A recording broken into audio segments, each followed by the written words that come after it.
discriminati come sardi, sono discriminati come italiani e sono discriminati come europei. Abbiamo ragione di indignarci e avete ragione di indignarvi 3 volte. Come sardi, perché nessuno sta prendendo in considerazione questo grande popolo che è emigrato perché in Sardegna non c'erano le condizioni per trovare lavoro e sostentamento economico. Come italiano, perché lo Stato italiano sta considerando la vostra terra, la nostra terra, un'area marginale del paese, inutile. È l'Europa che si è riempita la bocca dalla sua Costituzione dicendo no discriminazione. Questa è la più grave delle discriminazioni sulla quale io credo occorra che tutti noi reagiamo. Non spetta alle forze politiche, guardate, in questi giorni si dibatte molto antipolitica, politica. Io sono dell'avviso che noi dobbiamo avere il confronto sulle questioni concrete, che le differenze non sono di natura ideologica, devono essere sul metodo e sulla sostanza dei problemi, su come affrontarli i problemi. La tariffa unica è una misurazione del costo reale dell'ora volata. Quanto costa far volare un'ora un aereo, un Airbus 320? Tutti gli indicatori internazionali dicono che un'ora di volo, cioè l'ammortamento, l'handling, cioè la sosta nell'aeroporto, il personale, l'ammortamento dell'aereo, il carburante e quant'altro, con tutte le oscillazioni che poi riguardano il carburante, eccetera, costa 4.900 euro. Un'ora di volo, 4.900 euro. L'Unione Europea dice: a questo dovete sommare un utile d'impresa, perché queste compagnie qualcosa devono guadagnare. E il range, la forbice entro la quale calcolare l'utile d'impresa è tra il 4 e l'8%. Io ho calcolato l'8%, il massimo. E quindi 4.900 euro più l'8% diventa 5.400 euro per un'ora di volo. Attacco e stacco da un aeroporto all'altro. Se voi fate un calcolo, un Airbus 320 ha 180 posti. Ipotizziamo di riempirlo tutto. 5.400 euro diviso 180 posti. Diventa 30 euro passeggero. Noi sappiamo che l'aereo può darsi non si riempie. E lo calcoliamo, diciamo così, in tariffa di break-even del livello economico sostenibile al 70%. Quindi 122 posti. Io che viaggio mattina, sera e notte, dalla Sardegna non ho mai trovato l'aereo al 70%, lo trovo forse al 110%, perché li mettono anche in cabina di pilotaggio qualche volta. Però quel 70% sono 122 posti. Fate la divisione di 5.400 euro per 122 e il dato è di 43,50 euro. E infatti è nata la tariffa unica di collegamento tra Roma, Alghero, Olbia e Cagliari di 45 euro, sapendo che le compagnie aeree, se sono realmente interessate al mercato e a portare gente in Sardegna, non riempiono il 70%.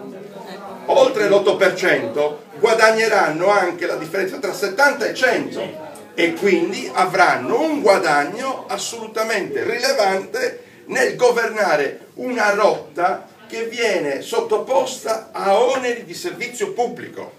Cioè non è una rotta come tutte le altre, è dove tu accetti di fare quella rotta sapendo che stai svolgendo anche un servizio di riequilibrio per una comunità regionale come quella sarda. E quindi, se è questo il dato, era 45 per Cagliari, per Roma e 55 per Milano, nella differenza, io mi sono detto, le compagnie aeree devono accettare, perché hanno l'interesse a riempire tra l'altro il 70-100. Ebbene, così non è andata. Con una connivenza, e quando uso la parola connivenza la uso con cognizione di causa, tra la regione e il governo nazionale, in copertura totale degli interessi delle compagnie aeree,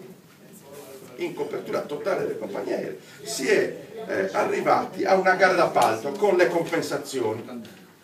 Cioè si è detto, oltre a guadagnare l'8%, oltre a guadagnare la differenza tra 70 e 100, vi diamo anche 60 milioni all'anno per 4 anni. 6 per 4 24, qui 240 milioni di euro nei prossimi 4 anni regalati alle compagnie aeree. Le compagnie aeree non hanno partecipato alla gara d'appalto. E perché non hanno partecipato? Perché non ci guadagnavano? No, perché sanno che in 3 mesi possono guadagnare, facendo gli strozzini sulla Sardegna e sui sardi, 100 milioni di euro.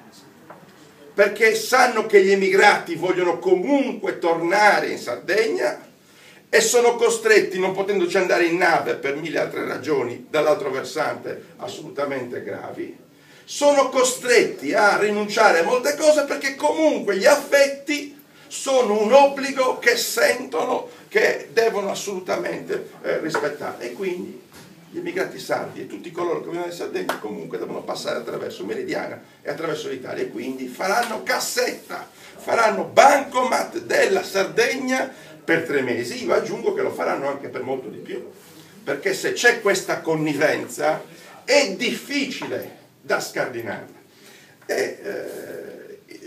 Perché io dico che quello che è successo sulla imposizione del nuovo servizio pubblico e dei 50-60 milioni messi a gara per un anno di compensazione è illegittimo? Per un semplice motivo, basta fare l'analisi di quello che c'è scritto in quell'allegato tecnico della conferenza dei servizi. Cioè si dice in quell'allegato che l'ora volata non è 5.400 euro, ma è 8.000 euro. Come è possibile 8.000 euro? Se tutti dicono che, tutti i report internazionali dicono che è 5.400. Loro hanno messo, per esempio, l'ammortamento dell'aereo 50 milioni. Ma come si fa a mettere un ammortamento di un aereo 50 milioni che ricade poi in quell'ora volata 2.000 euro?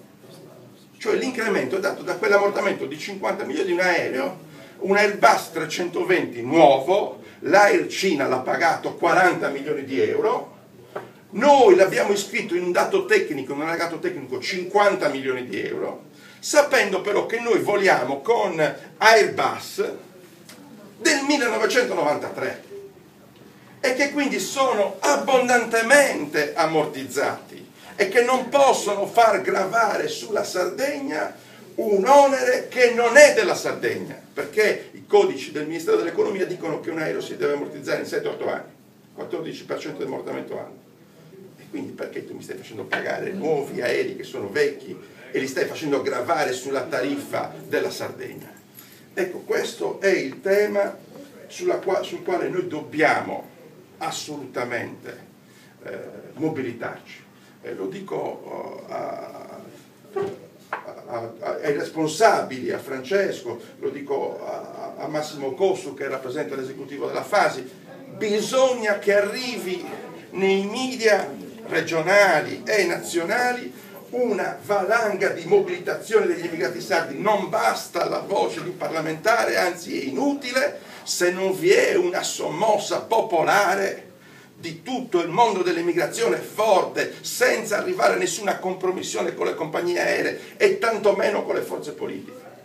Se non si riesce in queste ore, in questi giorni, a far sentire al capo dello Stato, innanzitutto, il capo dello Stato è il capo dello Stato o è il capo di una parte dello Stato?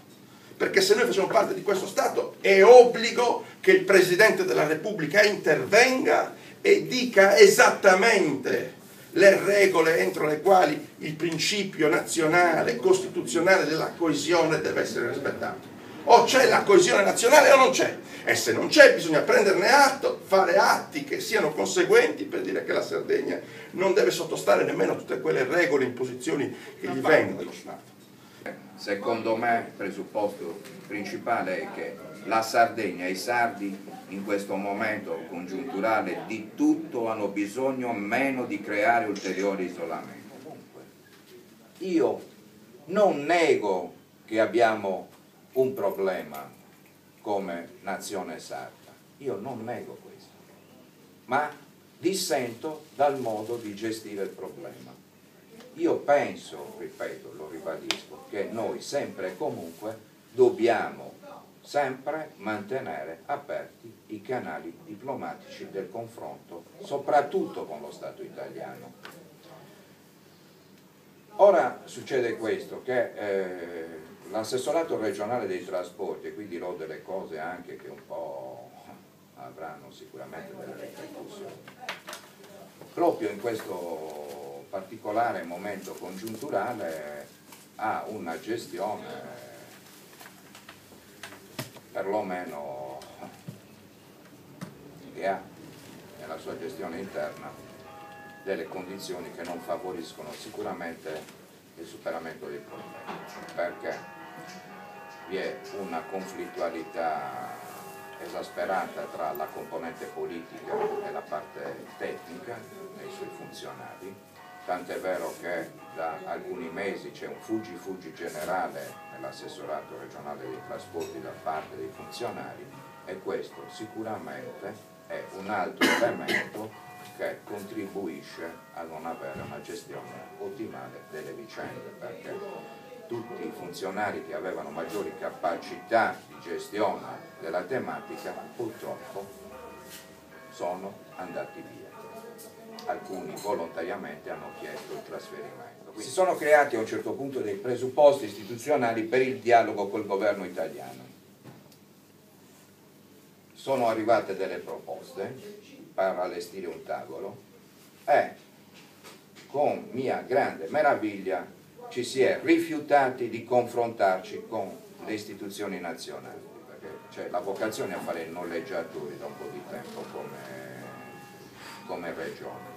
Cioè abbiamo pensato di fare la flotta dei cieli, poi vogliamo fare la flotta SAR, tutte bellissime cose come libro dei sogni. Peccato che congiunturalmente dobbiamo fare i conti con i fondi, che congiunturalmente mi pare non sia il momento né a livello nazionale tantomeno a livello regionale per pensare di avere una flotta addirittura aerea con la bandiera sarda. Ci piacerebbe a tutti, però purtroppo se poi dopo non c'è il vil denaro, qualsiasi cosa a questo mondo è difficile da realizzare, no? Quindi questa è nella logica delle cose. Quindi sempre perché io penso che sia dovere di chiunque abbia un ruolo politico di andare comunque ad ipotizzare cose realizzabili, logiche, perché di cose sulla fantasia la Sardegna purtroppo ne paga le conseguenze a tutt'oggi, compresa il fatto della flotta sarda, perché voi sapete che la flotta sarda, che pur può essere stata utile inizialmente come elemento per fare il braccio di ferro a un tavolo istituzionale o con gli armatori privati, però ahimè è un'esperienza che ha un deficit di gestione che poi vanno a pagare comunque i cittadini. E allora mi chiedo io, ma perché se abbiamo avuto una proposta per sederci a un tavolo, per entrare all'interno della gestione di Tirrenia, quindi per la prima volta nella storia italiana i sardi potrebbero determinare con propri rappresentanti che tipo di rotte vogliamo, che tipo di servizi vogliamo e con quale frequenza, ci dobbiamo esimere dalla responsabilità, no, dopo averla chiesta per 40-50 anni, oggi ce la offrono e noi non la vogliamo.